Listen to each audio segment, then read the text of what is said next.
আসসালামু আলাইকুম ভিউয়ার্স, আশা রাখছি সবাই ভালো আছেন, সুস্থ আছেন।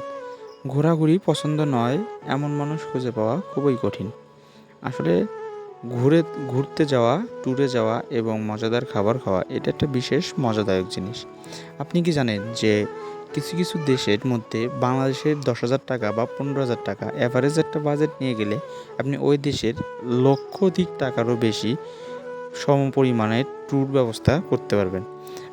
ভিন্ন দেশের এই এতগুলান পৃথিবীর দেশের মধ্যে সবচেয়ে সোজা এবং সবচেয়ে মজাদার ট্যুরের স্থান ভিয়েতনাম। ভিয়েতনাম, এই ভিয়েতনামের আপনি যদি একটা কথা আছে যে বাংলাদেশের কিছু কিছু অঞ্চলের এরকম কিছু টিকটকার মার্কা কথা আছে এরকম যে ভিউ ছাড়লেই ফর ইউ, এরকম ভিয়েতনামের একটা কথা আছে যে ভিয়েতনামের যে খাবারের যে প্রসেসিং এবং যে ব্যবস্থা, ফ্লাইট ব্যবস্থা, ফ্লাইট ব্যবস্থা এবং যে পাসপোর্টের সুবিধা, এই সকল সুবিধা শুনলে আপনার চিন্তাধারা কক্সবাজার থেকে ভিয়েতনাম হয়ে যাবে। স্বাভাবিকভাবে কক্সবাজারে গেলেও 20,000 টাকা লাগে। যদি আপনি 7 দিনের বাজেটে যান, আপনি 7 থেকে 15 দিনের বাজেটে যেতে পারবেন ভিয়েতনামে।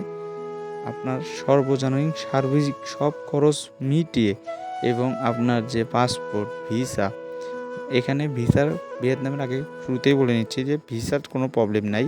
ভিসার প্রবলেমটা হচ্ছে যে ওখানে আপনি পাসপোর্টে চলে গেলেন, যাওয়ার ভিসা লাগানোর পরে অটোমেটিক করে ওখান থেকে আপনাদের দেশের পাসপোর্ট দিয়ে দিব। এই কনসার্নিংয়ে চলে সব কিছুই।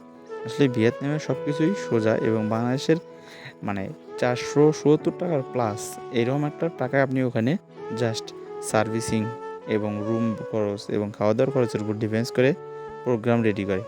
জাস্ট এতটুকুই ভিয়েতনামের আর বাংলাদেশের কক্সবাজারের মধ্যে মিনিমাম পার্থক্য। তো 450 টাকা দিয়ে আমার বিশ্বাস যে কক্সবাজারে কোথাও থাকা যাবে না। তো আমি বলবো যে আপনার যদি ঘুরতে যাওয়ার ইচ্ছা থাকে ভিন্ন দেশে, তাহলে সর্বপ্রথম চুজটা রাখবেন ভিয়েতনামের। তো আর বিশেষত কিছু জিনিস রয়েছে যে ভিয়েতনামে আপনি যে জিনিসগুলো খাবেন, মাছ মাছ আইটেম আর কি, ফাস্টফুড আইটেম, সব আইটেম বাংলাদেশের 1300 টাকার মধ্যে আপনি সব আইটেম খরচ করতে পারবেন একদিন পুরো দিন মিলে, যেখানে কক্সবাজারে আপনার এক বেলার ডিশে এর থেকেও বেশি পড়ে যাবে। তো দুইটাই সামুদ্রিক অঞ্চল, দুইটাই ট্যুরের অঞ্চল, দুইটাই ফ্লোরিকের অঞ্চল। তো আশা করব যে এই জিনিসগুলো আপনারা আরও বিশ্লেষণ করেন, নিজেরা অ্যানালাইজ করে জাস্টিফাই করবেন সব কিছু। যে কোনো ট্যুরে যেতে গেলে অবশ্যই সেই জায়গাটা সম্পর্কে আপনার বিশেষত্ব জ্ঞান থাকতে হবে, বিশেষত্ব সময় ধরে এই অ্যানালাইজ করতে হবে যে সেইখানের জিনিস, সেখানের কালচার বেশি সবসময় এটা মাথায় রাখতে হবে যে সেইখানের দাম ব্যবস্থা, অর্থায়ন ব্যবস্থা কেমন। তো সবার সুস্থতা কামনা করতেছি। আল্লাহ হাফেজ।